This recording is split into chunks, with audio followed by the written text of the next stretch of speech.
Well, today was just not our day.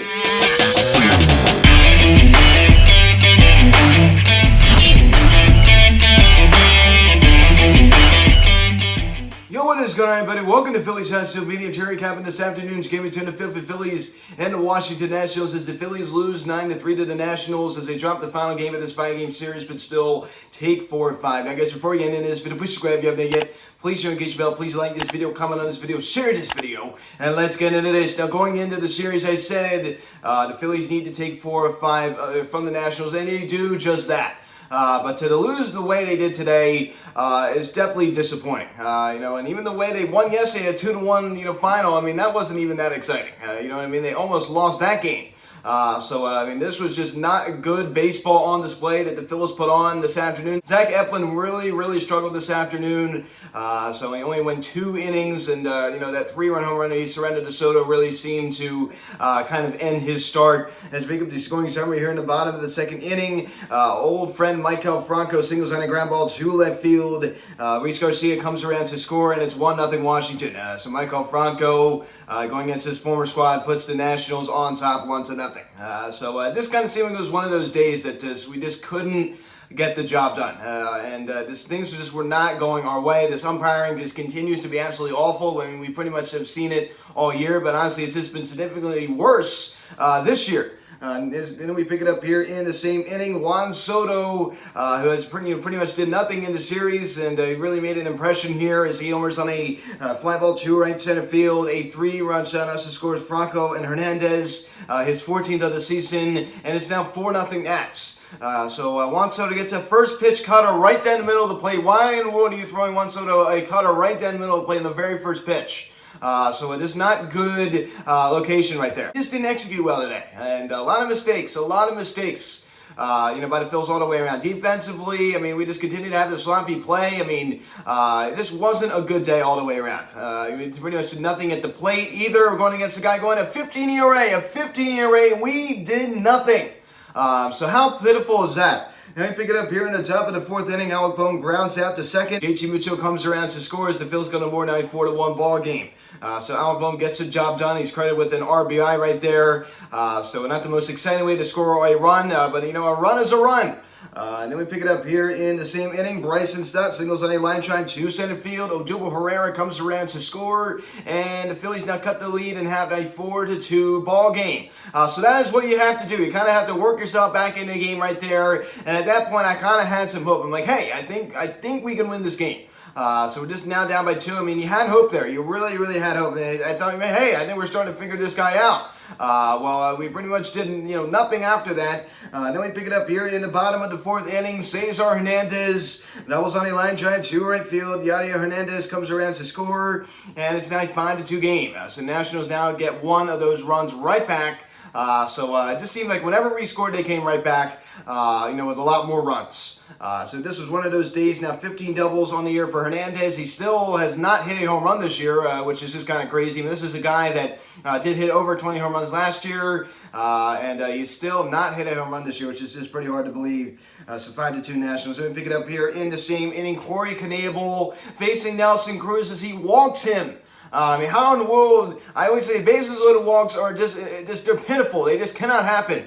As Lane Thomas comes around to score, and it's now a 6-2 ball game. So as I just said before, this was one of those days. Just things weren't going our way. It was just so frustrating. This was just so frustrating. You're not going to win every game. You're going to have bad days, over the course of a season. But today certainly was a bad day. I pick it up here in the top of the 5th inning. Throwing error by Kerbert Ruiz behind the plate on a pickoff attempt allows Kyle Schwarber to come around to score. As the Phillies get a little closer, now a 6-3 ball game. And of course, Nick Castellanos was eventually tagged out, but the Phillies were able to get a run. So some more bad defense by the Nationals. And honestly, even though we did take 4 or 5 in this series, we really had a lot of sloppy play. It was no secret. You can't make these kind of mistakes against good teams like the Padres coming up, good teams like the Braves, of course, coming up. So they may fly with the Nationals. Of course, they didn't fly today because they just happened to have a good day, which is a pretty rare occasion for them, am I right? They're just not going to fly with other teams. So we pick it up here in the bottom of the 5th inning. Michael Franco does it again as he homers on a fly ball deep to left field. A two-run shutout scores Luis Garcia. Franco's sixth of the season, and it's now 8-3 Washington. So that pretty much was the backbreaker of the game. You knew it was over. You had some hope, especially when it's 4-2. I mean, you had some slim hope when it was 6-3, but that put it out of reach, I'd say. So now an 8-3 lead for the Nationals. It was just one of those days, as I said about 4 or 5 times in this video. It just was. You're gonna have bad days like this. These things were just not going our way. So Corey Knebel allows another home run. So Michael Franco hits his first home run against the Phillies. They pick it up here in the bottom of the 7th inning. Adio Hernandez, who had a very good day today. Unfortunately, singles on a ground ball the other way to left field. And of course, it did deflect off of Didi Gregorius at short as Luis Garcia come around to score. And it's now 9-3 Nationals. So they now take a 9-3 lead, a 6-run lead for them. That pretty much would just cap off an amazing victory for them on this Father's Day. Happy Father's Day. I am wearing the Father's Day 2021 hat, which is just a joke. I was going to get the hat this year, but I just kind of ran out of time, and I've just been so busy. I mean, you can barely even see the light blue. It's just so light you can't even see it. Of course, there is a patch on the side. You can see it here with the blue ribbon signifying that it is Father's Day. So happy Father's Day to all the great dads out there. What a joke to the performance we put on this Father's Day. And first of all, this Peacock thing, with all the streaming, I mean, this is getting ridiculous. I mean, a lot of the dads were complaining on, Twitter, not just dads, just people in general, about how ridiculous. Put it on NBC Sports Philadelphia. I mean, half the Nationals be on massive Nationals. I mean, why in the world are we having all these different, I mean, it's just ridiculous. We all remember last Father's Day against the San Francisco Giants at Oracle Park, it was also on Peacock as well. So, I mean, you have to pay to, pay like a $5 fee to watch the game if it's not included in your Comcast or Verizon Fios. It's just ridiculous. At the very beginning, I was, struggling to get on. Eventually, I did. So, you can take a look at Kyle Schwarber out of the leadoff spot, collects 1 knock this afternoon, scores one of the Phillies 3 runs on the air by Kerbert Ruiz. An 826 OPS for Schwarber, a 213 average. Reese Hoskins out up the tool hole, collects a knock. Average now sits at 252. He's below 250 hitter of his career, I'm content with him hitting around 250. I mean, he's not going to hit you for a very high average. And Didi Gregorius gets to start out of the 3 holes. He goes, it was another day off for Bryce Harper. And I think that's another thing. When you don't have your best player in the lineup, in the 3 hole, that really seems to have a ripple effect. Good teams, good line. I mean, you go take a look at other players stepping up. We saw it in this series. We saw it over this really hot stretch we've been on. This lineup is supposed to have depth, and it has shown that we do have depth, but unfortunately, it just didn't come through today. We just had a bad day. Yes, I do think that Harp not being there, I mean, he's the heart and soul of this offense. He's the heart and soul of this Phillies team. So he's the heartbeat of the Philadelphia Phillies. No question about it. So he definitely has a certain presence in the lineup. So I've really been bummed not seeing him play the past 2 games. Of course, we didn't get to hardly even see him in the second game of the doubleheader 2 days ago. Of course, he came up big with that 2 RBI double, tied a game. Huge hit for Hart, but I mean, this was just very, very disappointing not to see him again today. Of course, he is dealing with the blister on his left hand. He's getting antibiotics to treat it, and it is infected. So we do have a day off tomorrow as a team as we travel to Texas. So the hope is to have him back by Tuesday. I do think we probably will see him on Tuesday. Nick Castellanos continues to do nothing. Was able to draw a walk today, but I mean, all these opportunities he has, and he never comes through. I mean, $100 million over 5 years. JT Muto 1 knock this afternoon as he gets to start behind the plate. Of course, we did get to see him last night, so it's kind of rare, right? Of course, he did sit the second game of doubleheader, it's kind of rare to see him play after a night game. Joe Herrera goes hitless out in center. Struggles continue for him. Average now jumps to 243. He has certainly been in a bad go of it. And I even said when he was heating up, I'm like, he's going to cool off. He's going to go through a really big dry spell. 717 OPS. Remember, it was all above the 800s at one point. It was around like 843. Now it's dropped all the way down to 717. He's really been in a bad go of it. I mean, the last 7 games hitting 087, last 15 hitting 205, and his last 30 hitting 234. So we definitely need an upgrade in center field. Alec Boehm goes hitless over at third today. Was able to collect an RBI on the ground out to second, out to Cesar Hernandez. Not much out of him. Of course, he was able to get the job done right there. Bryson Stott, the 1 knock this afternoon, the line drive single up the middle. Finally, he does something, right? So he was able to break that hitless streak. I mean, over 22 at bats. that he was hitless, and he finally breaks the hitless streak. So it's about time. Hopefully that will get him going. Matt Viewing 2 knocks this afternoon. He continues to stay hot. Now 234 average now in the year. He continues to impress. I mean, he had that great game, the second game doubleheader 2 days ago, now a 320 average over his last 7 games, 316 average over his last 15, and a 269 average over his last 30. So he keeps going on the uptrend, right? So he just keeps getting better and better. So keep up the good work, Matt Freeman. Definitely a bright spot in today's ballgame. There wasn't much bright spots in this game, but Matt Freeman certainly was a bright spot. Zach Eflin, terrible. 2 innings, 5 hits, 4 runs on 4 earned, no walks, and 2 strikeouts. I mean, the one thing about him, and I've said it all the time, he's so black or white.